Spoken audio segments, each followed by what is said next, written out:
नमस्कार दोस्तों, आज मैं आप सभी के सामने वायरोलॉजी के बाकी के एमसीक्यूज़ लेकर आई हूँ, जिसमें से हमारा कंटिन्यू क्वेश्चन है। ए 20-year-old man who for many years had received daily injection of growth hormones prepared from human pituitary gland develop ataxia, slurred speech and dementia.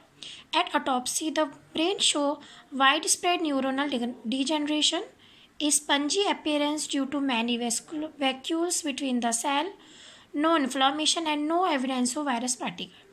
एक 20-year-old मैन है, उसको जनरली बहुत टाइम से ग्रोथ हार्मोन का injection दिए जा रहा है। अब उसको एटेक्सिया एक सिम्टम शो कर रहा है। एटेक्सिया का मतलब होता है कि वो चलने में दिक्कत हो रही है उसको। इम्पेयर डिसऑर्डर, स्लरी स्पीच, बोलने में दिक्कत हो रही है, वो प्रोनाउंसिएशन सही से नहीं कर पा रहा है। डिमेंटिया का मतलब होता है कि पागलपन, मतलब वो जनरली काफ़ी जो उसके सिम्टम्स शो होते हैं मैडनेस के, वो शो कर रहा है। तो जब ऑटोप्सी किया जाता है ब्रेन का, जब ब्रेन का हम फ्लूइड से सैंपल टेस्ट करते हैं, उसको ऑटोप्सी बोलते हैं। तो उसमें जनरली कोई भी इन्फ्लामेशन शो नहीं हो रहा, कोई वायरस पार्टिकल नहीं हो रहा शो। तो हम ये जो डिसीज़ है वो कौन सी डिसीज़ शो करेंगे? तो जनरली इसके जो ऑप्शन नंबर बी सही है, क्रुट्ज़फेल्ड-जैकोब डिसीज़। ये एक जनरली प्रियन बेस्ड डिसीज़ है। इसमें हमारी मिसफोल्डिंग हो जाती है प्रोटीन की। इसमें जो प्रोटीन होती है वो डिसीज़ बेस्ड हो जाती है, तो जनरली इसमें डिसीज़ हो जाती है। तो ये जनरली कोई वायरल डिसीज़ नहीं है, ये प्रोटीन बेस्ड डिसीज़ है। जब इसमें प्रोटीन मिसफोल्ड हो जाती है, डिसीज्ड फॉर्म में हो जाती है, तभी डिसीज़ होती है। Next, a 24-year-old woman has had fever and sore throat for the past week. Moderately severe pancreatitis and bilateral cerebral lymphadenopathy are seen on physical examination. Which one of the following virus is least likely to this picture? Same एक 24-year-old women है, उसको generally fever हो रहा है, गले में दर्द हो रहा है, तो वो गले में दिक्कत उसको कुछ शो हो रही है, तो उसने टेस्ट कराया, तो उसको ये सब डायग्नोस्ड हुई। तो ये जो डिसीज़ कॉज करता है, ये जो वायरस डिसीज़ कॉज करेगा, उस वायरस का नाम है हमारा वेरिसिला जोस्टर वायरस। ये जनरली सोर थ्रोट और फीवर सिम्टम शो करता है। Next, scrapie and kuru possess all of the following characteristic except. अभी मैंने आपको बताया कि जनरली प्रियन जो होती है वो प्रोटीन मिसफोल्डिंग डिसीज़ होती है। प्रोटीन जब मिसफोल्ड हो जाती है या प्रोटीन जब डिसीज फॉर्म में हो जाती है, तो वो डिसीज़ कॉज करने लगती है। तो उसी का ही पार्ट होते हैं स्क्रैपी और कुरू। तो इसमें जनरली उसके बारे में कैरेक्टरिस्टिक्स बताने हैं। तो इसका सही ऑप्शन है option number D, prominent intra nuclear inclusion in oligodendrocytes. Next, each of the following statement concerning subacute sclerosis pancreatitis is correct except. मैंने आपको पहले भी बताया कि दो टर्म्स होती हैं डिसीज़ की, एक एक्यूट और एक हमारी क्रोनिक। एक्यूट हमारी प्राइमरी स्टेज होती है जनरली, जो ईजिली ठीक हो जाती है, और जो हमारी क्रोनिक होती है वो हमारी सीवियर स्टेज होती है, जनरली उसमें डेथ के चांसेस रहते हैं यदि वो क्योर नहीं हो पाती। तो हमें इसी के बारे में बताना है। तो इसका सही ऑप्शन होगा option number A, immunosuppression is a frequent predisposing factor. Next, the slow virus disease that most clearly has immunosuppression as the most factor in its pathogenesis.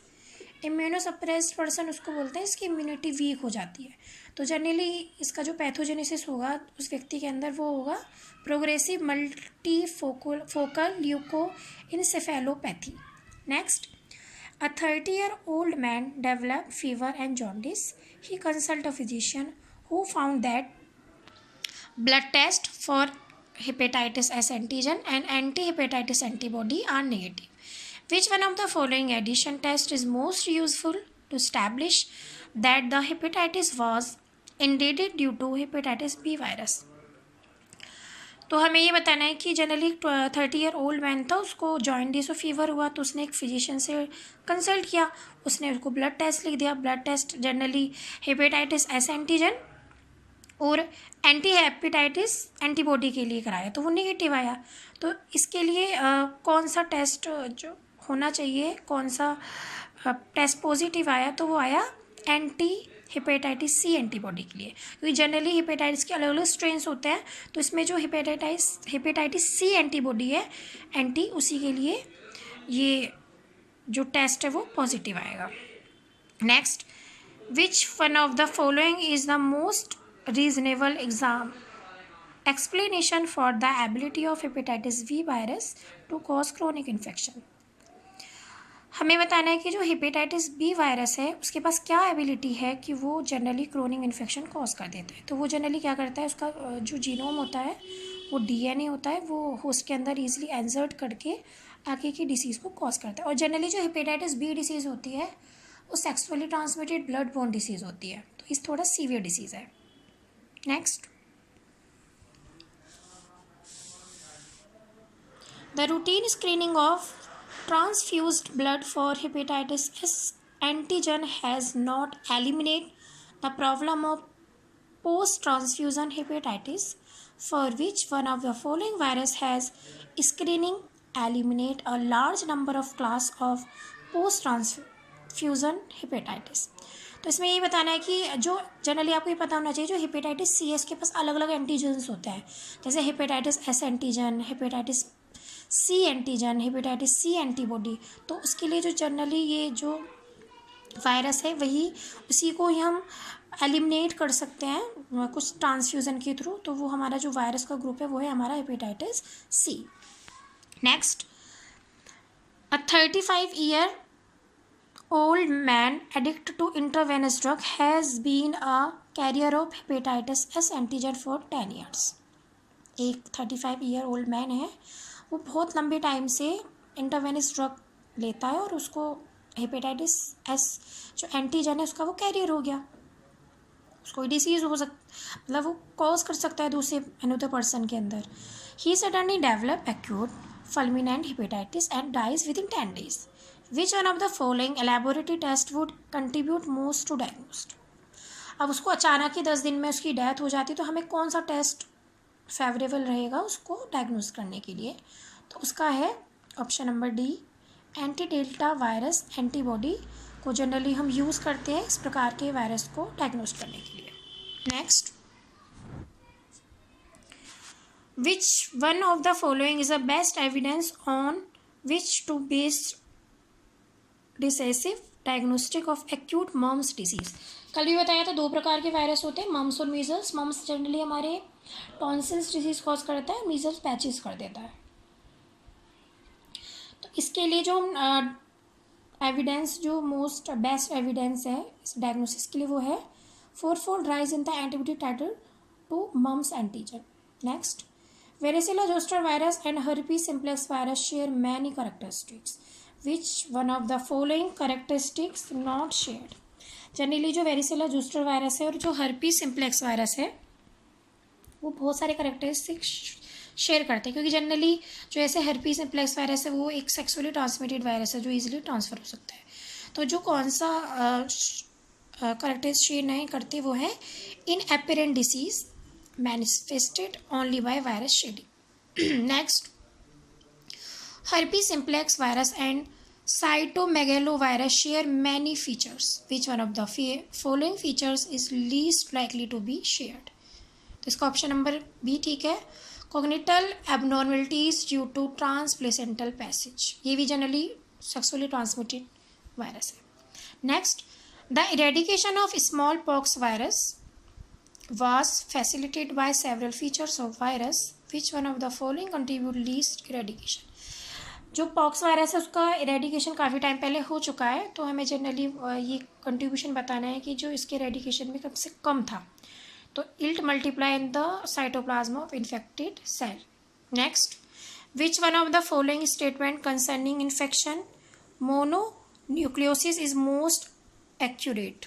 तो इसका सही जवाब है infection mononucleosis is transmitted by virus इन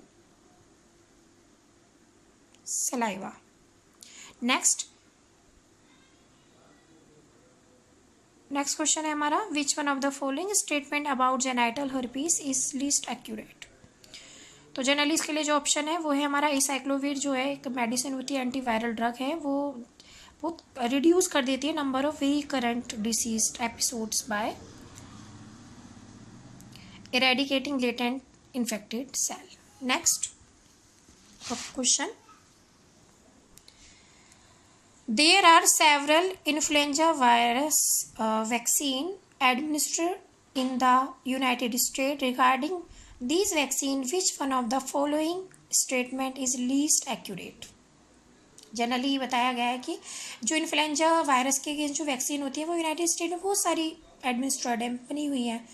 तो हमें इस vaccine के बारे में कुछ स्टेटमेंट, जो फॉलोइंग स्टेटमेंट है जो बहुत कम एक्यूरेट है, वो उसके बारे में आइडेंटिफाई करना है। तो इसका वैक्सीन का है, one of the vaccine contain purified peptide subunit of neuraminidase product in yeast. ये इसका गलत ऑप्शन है, तो इसका यही जवाब होगा, one of the following contain purified peptide subunit of neuraminidase produced in yeast. आपको बताया था कि जो न्यूरामिनिडेज और हीम एग्लूटिनेशन तो एक्टिविटी होती है इन्फ्लुएंजा के पास, तो वो इसको प्रोड्यूस करके डिसीज़ को आगे कॉज करता है।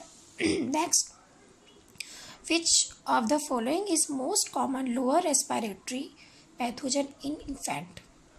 तो जनरली जो इन्फेंट्स के अंदर लोअर रेस्पिरेटरी डिसीज़ कॉज करता है वो है हमारा respiratory syncytial virus, respiratory syncytial virus.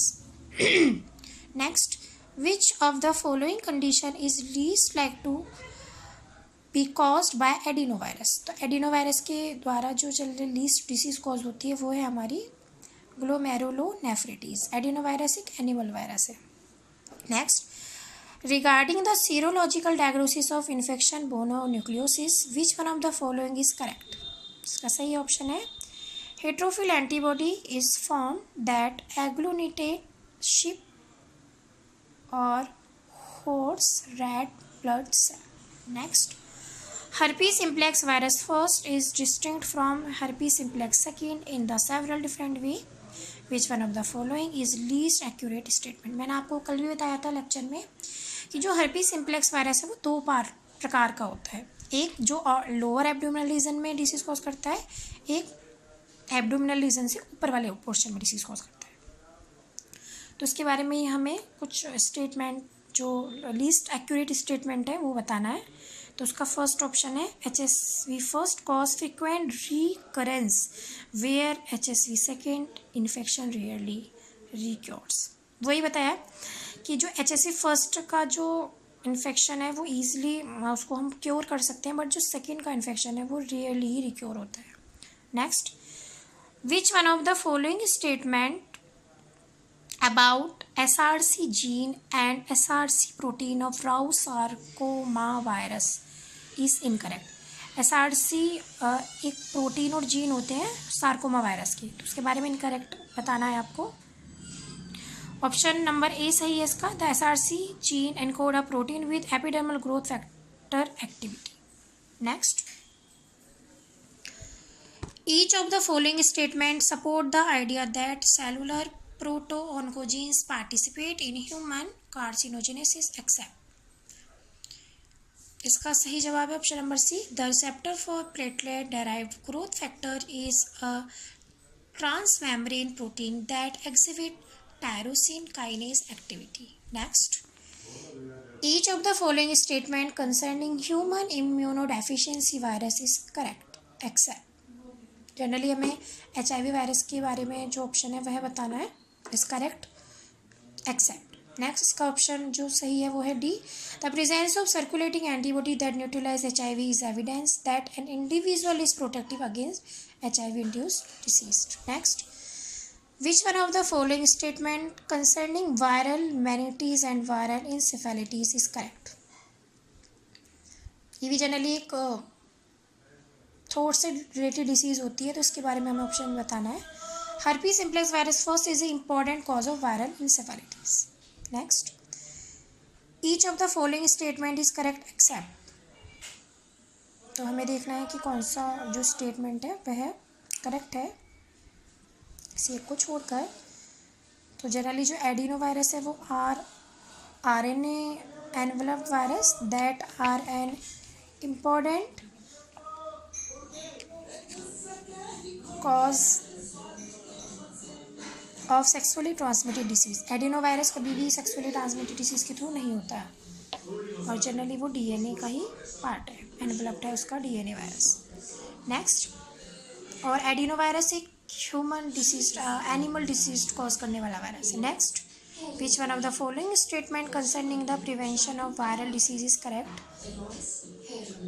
One of the influenza virus vaccine contain killed virus that induced neutralizing antibody titer directed against a heme agglutinin.